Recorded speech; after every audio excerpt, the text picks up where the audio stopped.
Welcome to lockdown ई पाठशाला।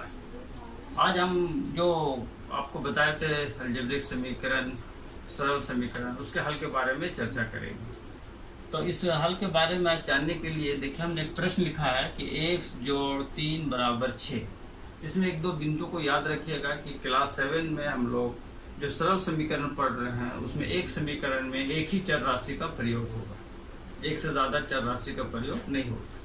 और ये जिसे लिखे x जोड़ 3 बराबर 6, तो x का वह मान जिसको रखने पर बायां पक्ष दायां पक्ष के बराबर हो जाए, वो मान उस समीकरण का हल कहलाता है।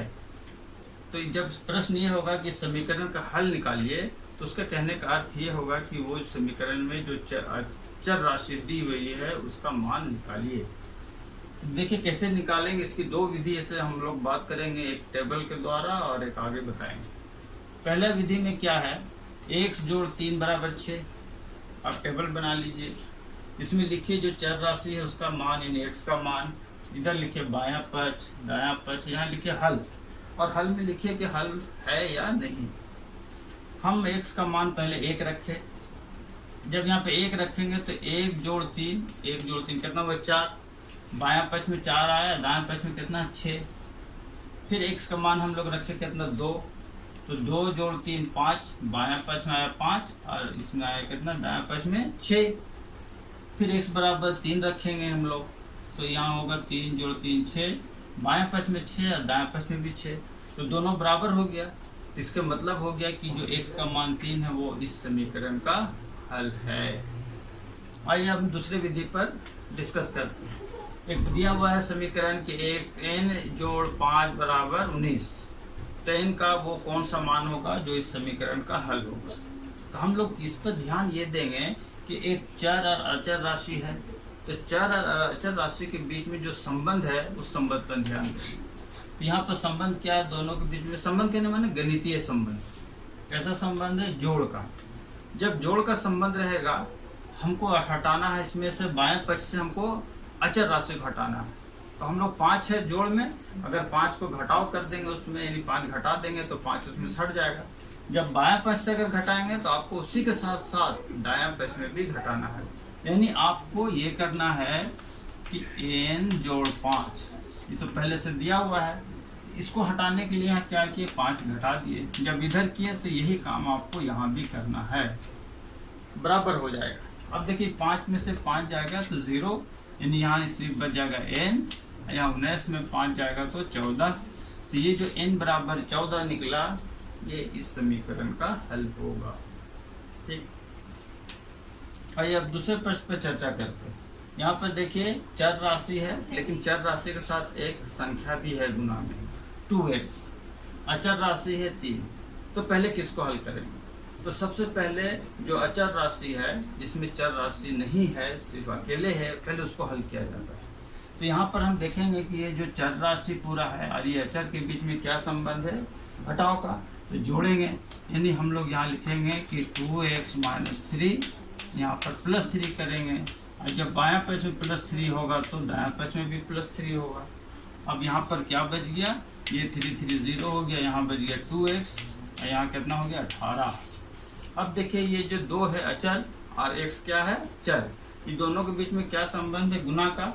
तो क्या करेंगे, भागा, तो यहाँ भी 2 से भागा देंगे, यहाँ भी 2 से भागा देंगे, ये कट जाएगा, तो हो जाएगा x बराबर 9। तो ये इस समीकरण का हल हुआ।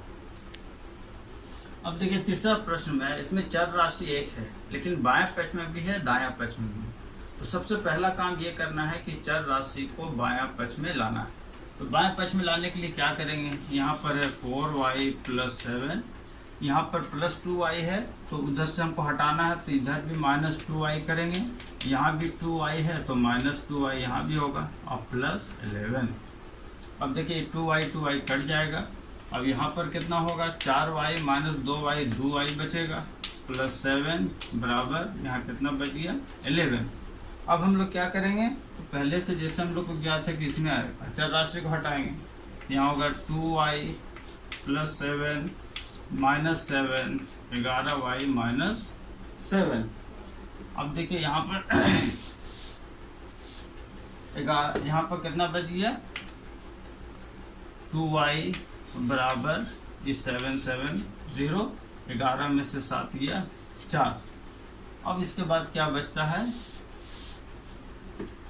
यहाँ पर इसको 2 से भागा देंगे, इसको भी 2 से भागा देंगे, ये कट जाएगा तो y, और ये 2 दूनी 4, y बराबर 2।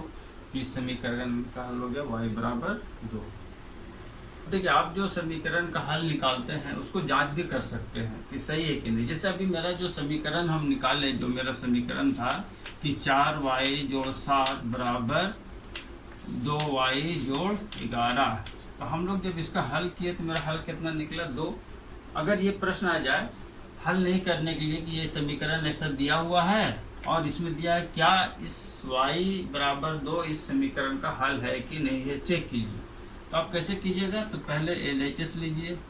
LHS में कितना है 4y जोड़ 7, तो 4, अब y की जगह कितना लिख दिया हुआ है 2 रख दीजिए, जोड़ 7, तो 4 दूनी 8 जोड़ 7 कितना हो गया 15। उसी प्रकार अब आइए आप दायां पक्ष में, इसको मिटा रहे हैं, जगह नहीं है,